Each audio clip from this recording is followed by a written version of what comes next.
Alrighty, chat. So today we are checking out the newest video from one of my favorite creators on YouTube that dives into history of video game companies, and this one specifically on Nintendo.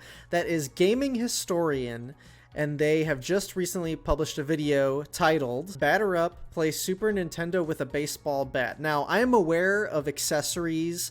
It became very popular with the Wii console from my generation, but it's interesting to go back farther to check out older accessories that kids might have used, namely people like my parents' generation with the NES. Very interesting to learn because the NES is a very old console, so we shall see how well this worked. I can almost guarantee you it did not work well, but we'll see here about the baseball bat that you could use to play baseball on Nintendo. Let's go, chat. At the 2005 Tokyo Game Show, Nintendo unveiled an innovative new motion controller for their upcoming console, the Revolution, later known as the Nintendo Wii. That's what it was called? It was called the Revolution, like the first name? That's crazy. I didn't know that. I know about for GameCube it was like the dolphin, something with a dolphin, but okay, Revolution. Preview trailer showcased the controller's possibilities. It could be used to conduct a symphony, go fishing, or chop vegetables. But one of the more appealing options was to use the controller with sports games. When the Wii finally launched in late 2006, it came packaged with Wii Sports, which... This was one of the most popular games of all time from Nintendo. It could be number one from them if I'm not mistaken. So much fun. I still have a copy myself. So much fun. The greatest game to be packaged with a console. Used the Wii remote in 5 sports games. And one of my personal favorites was the baseball game. It was so satisfying to swing the Wii remote and hear the crack of the bat as you hit a home run. Yes, I agree.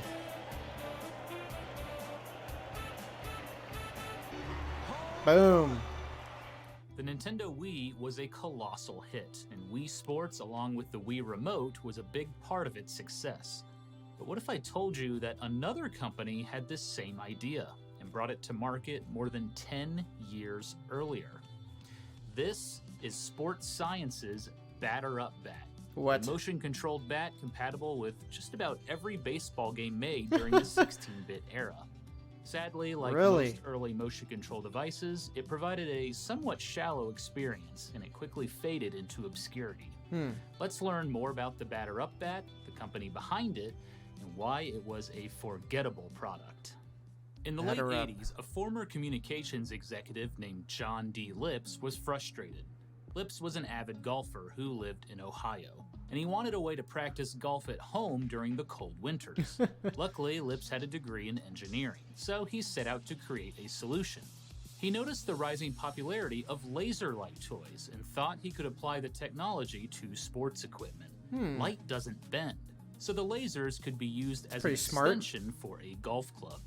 In October of 1991, Lips formed a company, Sports Sciences. I take that as a compliment. Recruited engineers to develop a prototype for his idea. And in November of 1992, they released the Pro Swing System. The Pro Swing System included a shortened golf club and a floor panel that resembled a snowboard. Infrared signals from the club communicated with sensors in the floor panel. There's no way that would be that accurate. Like, are you kidding me? There's no way. That's just clearly back in these days. Jeez. Club communicated with sensors in the floor panel. The Pro Swing System could analyze a user's swing, calculate shot distance, and more. Is it that accurate? With a PC. Users could play Country Club Golf, a modified version of the popular Lynx golf game. It was a neat piece of technology, but it was expensive. The base system was $299. Jeez. But for all the extras, including the Country Club Golf game and additional courses, the total price could reach $800. Because of the steep cost, the Pro Swing System was available primarily in specialty retail outlets, like computer and sports stores. There were also infomercials with golf pro Curtis Strange endorsing. Shout out Curtis. Reviews of the Pro Swing System were hit and miss. Golf instructors noted it was helpful for beginners, But the system couldn't replace hitting an actual golf ball. Right. Sports Sciences also wasn't generating any profit, so they set out to expand their market by leaning further into the video game industry. First, they converted the Pro Swing system into a full arcade game with a... What? Look at this thing. Oh my. What? Jeez. This is back in the 80s? cabinet and safety nets. But this was another expensive product Yeah. and likely only sold in limited quantities. Wow. Their next step was making a more affordable Pro Swing system for home consoles and PCs. In January of 1994, Sports Sciences released TV Golf for both the Sega Genesis and Super Nintendo. Retailing for $149, TV Golf was a motion controller compatible with popular 16-bit golf games. I just love imagining, you know, you're playing your NES, like you're playing Mario Bros, and your dad's like, "Move over, son, I gotta practice my golf swing." On the NES, like what? Such as EA's PGA Tour Golf. In April of 1994, Sports Sciences released PC Golf for $199. Wow. The peripheral was compatible with several golf games, including Link's 386 Pro and Picture Perfect Golf. Thanks to the lower price tags, these products were available at more retail outlets such as Best Buy, Sears, Software Etc., Meijer, and more. But while sales increased, Sports Sciences still couldn't generate a profit. No. The company even went public in April of 1994 to generate funding for manufacturing and research and development. That makes sense. Despite financial struggles, Sports Sciences was confident their next product would put them in the green. At the 1994 Summer Consumer Electronics Show in Chicago, they unveiled the Batter Up Bat for the Sega Genesis and Super Nintendo. Wow. The bat was much cheaper than their previous products, with a suggested retail price of $69.99. It also tapped into a much larger demographic. Golf was more of an adult sport, but baseball appealed to kids as well, and kids played a lot of video games.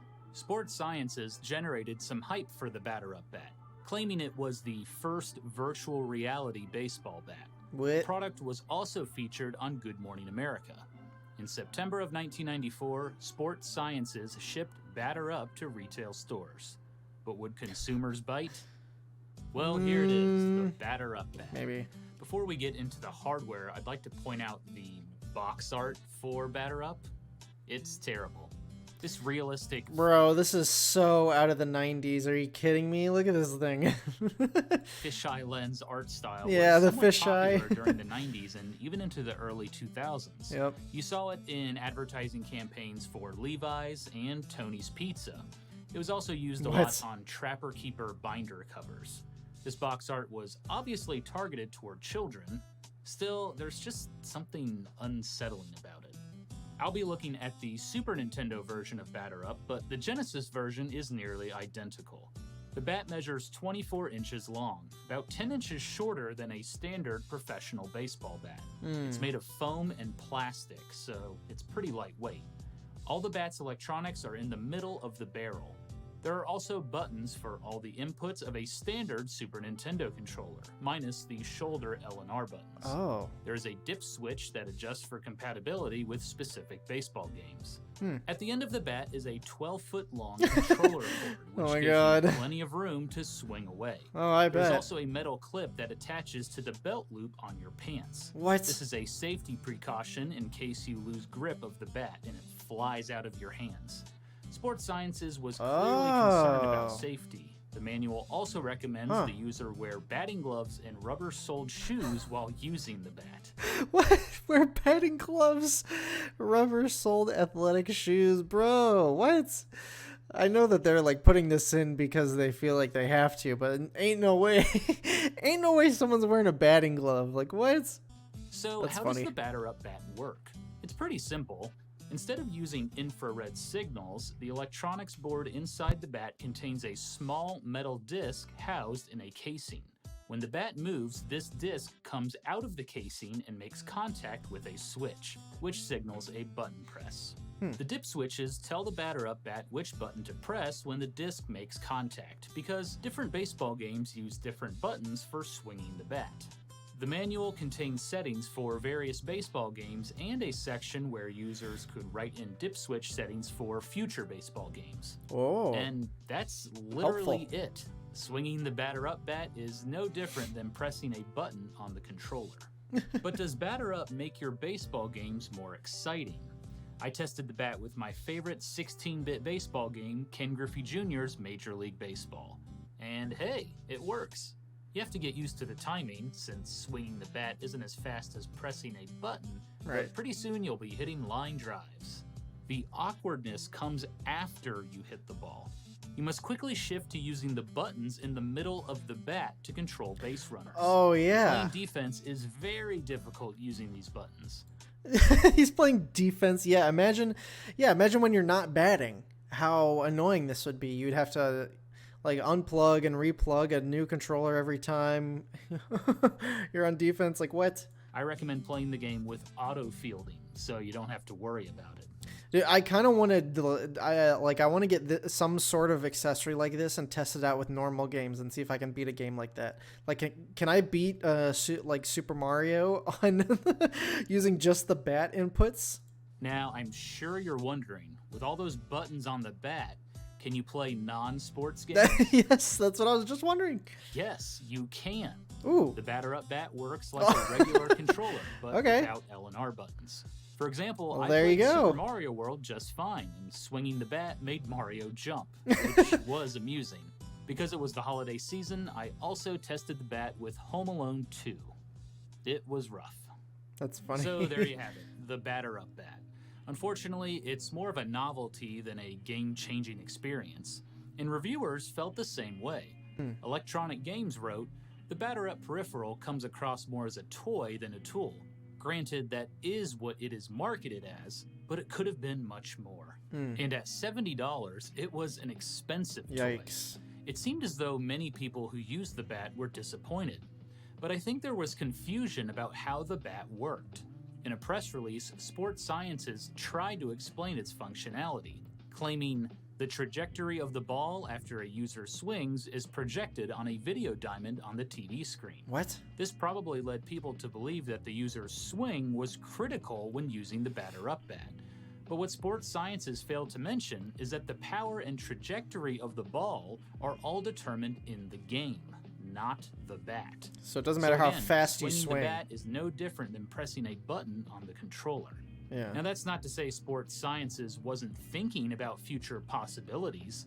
In their patent for the bat, the company stated that enhanced forms of the invention may detect more information about the swing, such as speed, height, upward or downward angle, etc., to perform a better simulation of gameplay.